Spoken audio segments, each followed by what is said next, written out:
मध्य प्रदेश की राजनीति और प्रशासनिक हलचल के बीच मुख्यमंत्री डॉक्टर मोहन यादव ने एक बड़ा और कड़ा कदम उठाते हुए विवादों में घिरे आईएएस अधिकारी संतोष कुमार वर्मा के खिलाफ निर्णायक कार्यवाही का आदेश दिया है। मुख्यमंत्री कार्यालय में देर रात तक चली महत्वपूर्ण बैठक के बाद यह फैसला सामने आया कि वर्मा की आईएएस सेवा समाप्त करने का प्रस्ताव केंद्र सरकार को भेजा जाएगा। इसके साथ ही राज्य सरकार ने वर्मा को चार्जशीट जारी करने की प्रक्रिया भी शुरू कर दी है। यह निर्णय लंबे समय से उनके आचरण और कार्यशैली को लेकर उठते रहे सवालों के बाद लिया गया है, जिन पर सरकार की नजर लगातार बनी हुई थी। मुख्यमंत्री की बैठक के तुरंत बाद प्रशासनिक स्तर पर भी तेजी से कदम उठाए गए। संतोष वर्मा को कृषि विभाग से हटाकर सामान्य प्रशासन विभाग के पूल में अटैच कर दिया गया है। इसका अर्थ है कि अब उनके पास ना कोई विभाग होगा और ना ही कोई प्रशासनिक कार्यभार। इस प्रतिबंधात्मक अटैचमेंट को सरकार ने स्पष्ट संकेत माना है कि भविष्य में भी वर्मा की भूमिका बेहद सीमित रहने वाली है, जब तक कि केंद्र सरकार उनके विरुद्ध प्रस्ताव पर अंतिम निर्णय न ले ले। सरकार द्वारा केंद्र को बर्खास्तगी का प्रस्ताव भेजने के पीछे सबसे गंभीर और मूल कारण जीएडी की वह रिपोर्ट है जिसमें संतोष वर्मा पर अत्यंत गंभीर आरोप सिद्ध होते दिखे। रिपोर्ट के मुताबिक वर्मा ने फर्जी और जाली आदेशों का उपयोग कर आईएएस पद पर पदोन्नति हासिल की थी। यह आरोप सिर्फ प्रशासनिक अनियमितता नहीं बल्कि एक अधिकारी के नैतिक चरित्र, सत्यनिष्ठा और विश्वसनीयता पर गहरी चोट माने जा रहे हैं। रिपोर्ट यह भी बताती है कि उनके खिलाफ कई आपराधिक मामले विभिन्न अदालतों में लंबित हैं। इन मामलों ने उनकी छवि और भी संदिग्ध बना दी। जीएडी की जांच में यह बात भी सामने आई कि वर्मा ने सन्निष्ठा प्रमाण पत्र, जो किसी भी पदोन्नति या विशेष सेवा स्तर पर अत्यंत महत्वपूर्ण दस्तावेज होता है, को भी कथित रूप से फर्जी दस्तावेजों के आधार पर हासिल किया था। विभागीय जांच लगभग अंतिम चरण में पहुंच चुकी है और सरकार के मुताबिक वर्मा द्वारा किए गए जवाब पूरी तरह असंतोषजनक पाए गए हैं।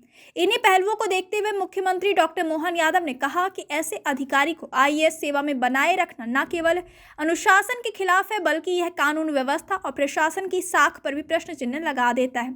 इन सब के बीच एक अन्य पहलू जिसने हाल ही के दिनों में मामलों को और अधिक तूल पकड़ा दिया, वह था संतोष वर्मा द्वारा दिए गए विवादित बयान। उनके 2 बयान पिछले सप्ताहों में व्यापक रूप से वायरल हुए और सामाजिक सामुदायिक स्तर पर तीखी प्रतिक्रियाएं सामने आई।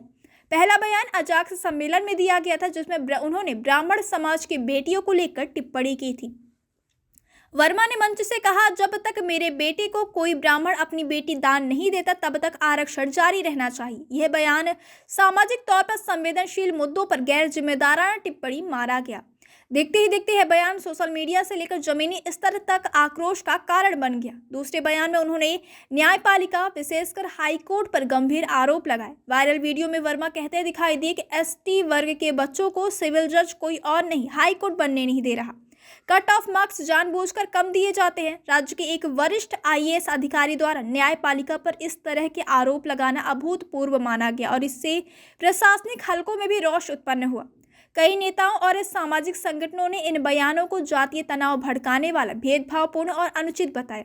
इन बयानों के बाद प्रदेश के विभिन्न शहरों में ब्राह्मण समाज और कई अन्य संगठनों ने प्रदर्शन शुरू कर दिए।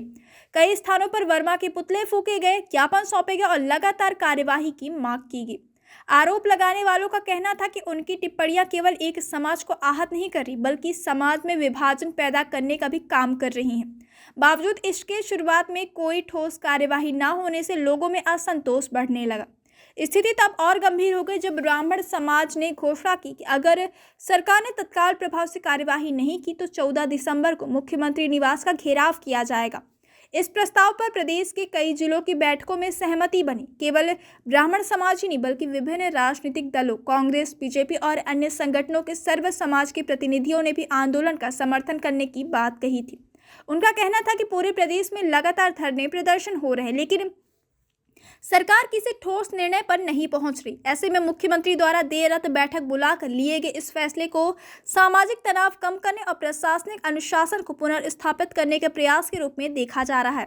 सरकार का कहना है कि यह कदम केवल विवादित बयानों की वजह से नहीं बल्कि कई वर्षों से लंबित गंभीर आरोपों, दस्तावेजों की अनियमितताओं और असंतोषजनक स्पष्टीकरण के आधार पर उठाया गया। अब सबकी निगाहें केंद्र सरकार की ओर है, जहां आईएएस सेवा समाप्त करने के प्रस्ताव पर अंतिम मुहर लगाई जाएगी। जब तक यह प्रक्रिया पूरी नहीं होती, वर्मा जीएडी पूल में बिना किसी पद और जिम्मेदारी के रहेंगे। इस निर्णय ने एक बार फिर यह संदेश दिया कि शासन प्रशासन में कार्यरत किसी भी अधिकारी के लिए सत्यनिष्ठा, संवैधानिक मर्यादा और जिम्मेदार व्यवहार से ऊपर कुछ भी नहीं है।